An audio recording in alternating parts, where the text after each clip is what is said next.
Dear students, in this lecture, we will study about stress strain curve for ductile and brittle materials.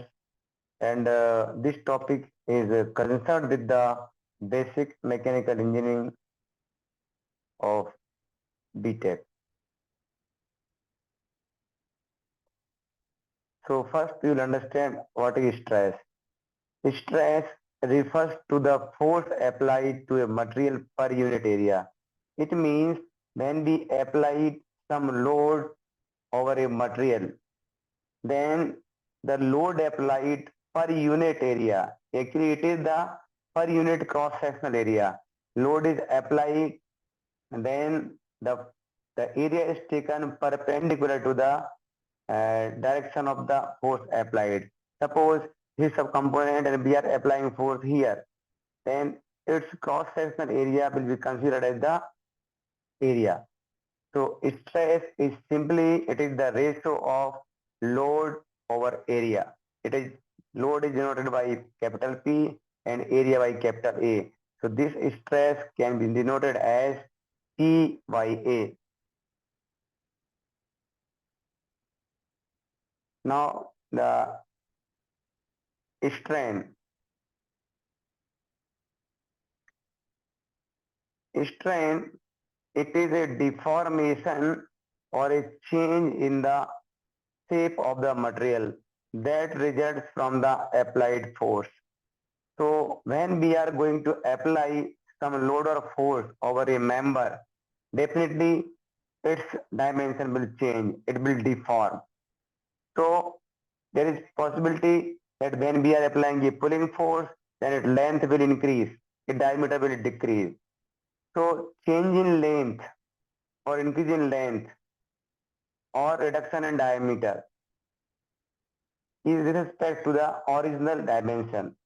The ratio of change in dimension to the original dimension. This is the change in dimension, which is denoted here as delta L, and original dimension we have taken as a length. So this ratio del L by L is known as the strain. So these two terms are very important in materials science and engineering. Now here we will study the stress strain curve for ductile material.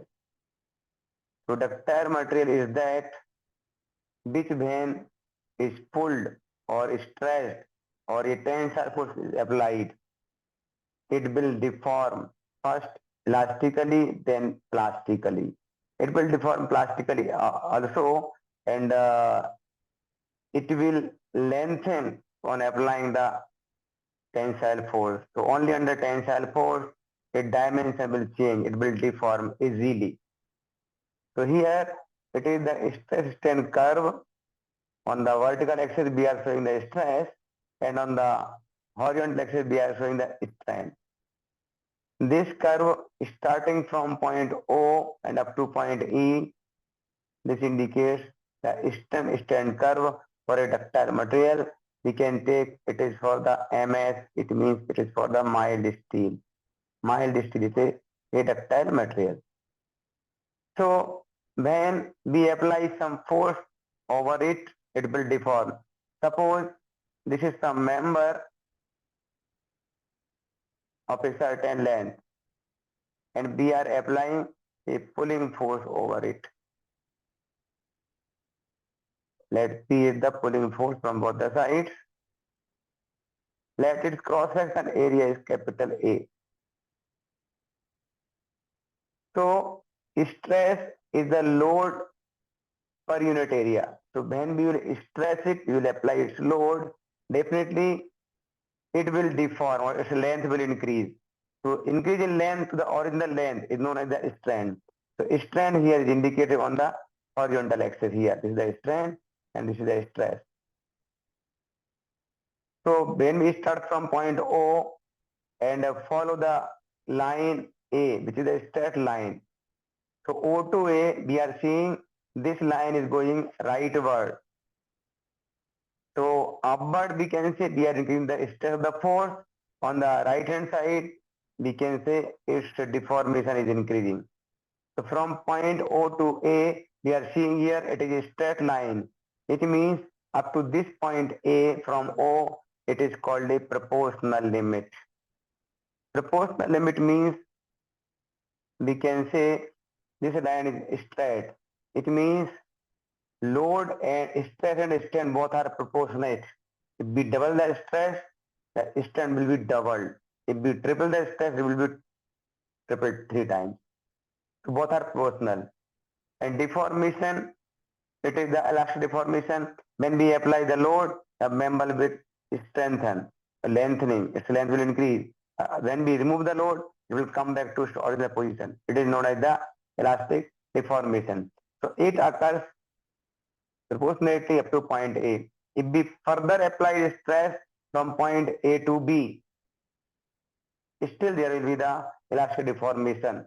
The member will so increase its length, but it will not be proportionate. It will be even the elastic limit. On removal of the load, the member will come back to the original position, but it is not proportionate. Here, the lengthening or the increase in length will be more.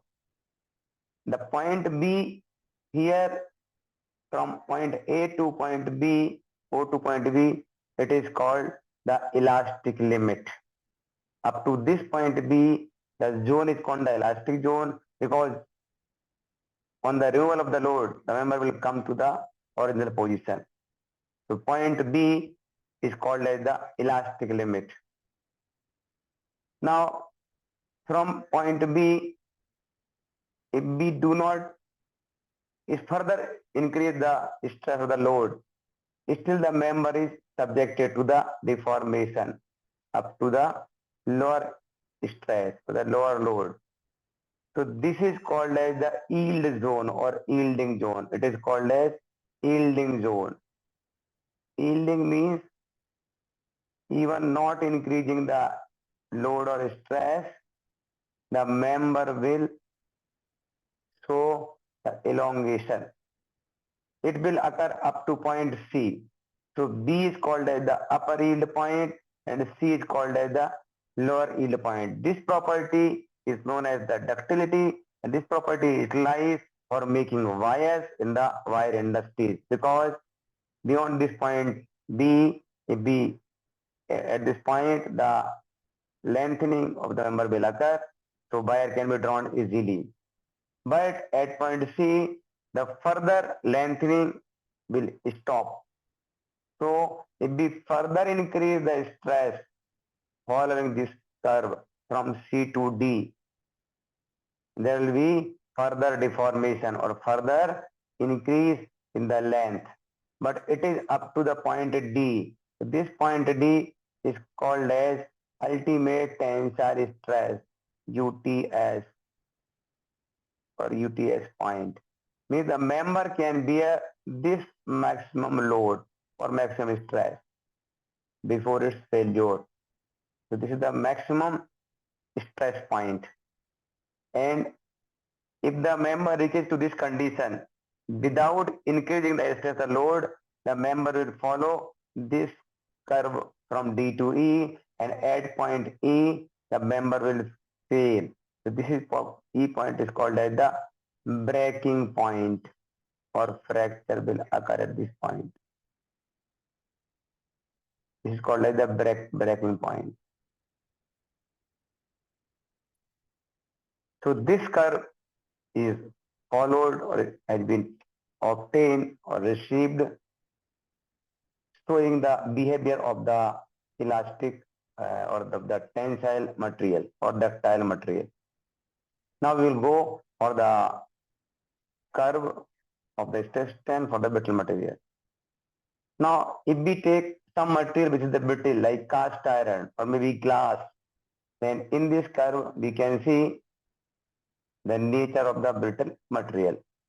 So here again on the vertical axis we are showing the stress, and on the horizontal axis we are showing the strain. You can see very clearly the curve starts from this point and ends at this point. So up to this point, the stress and strain both are proportionate. but without or with a very little deformation, the member feels directly. It doesn't show any yield point or ultimate stress point, etc. So for the brittle material, when they are stressed without any information, they will break or fracture suddenly. So this nature is taken into consideration when selecting any material for making or for using for any component which is subjected to the stress of the load for the particular applications, whether it has to take the tensile load or to take the compressive load. So these two, the behaviors of the material for the on the stress curve for brittle and ductile material are very, very important. Thank you.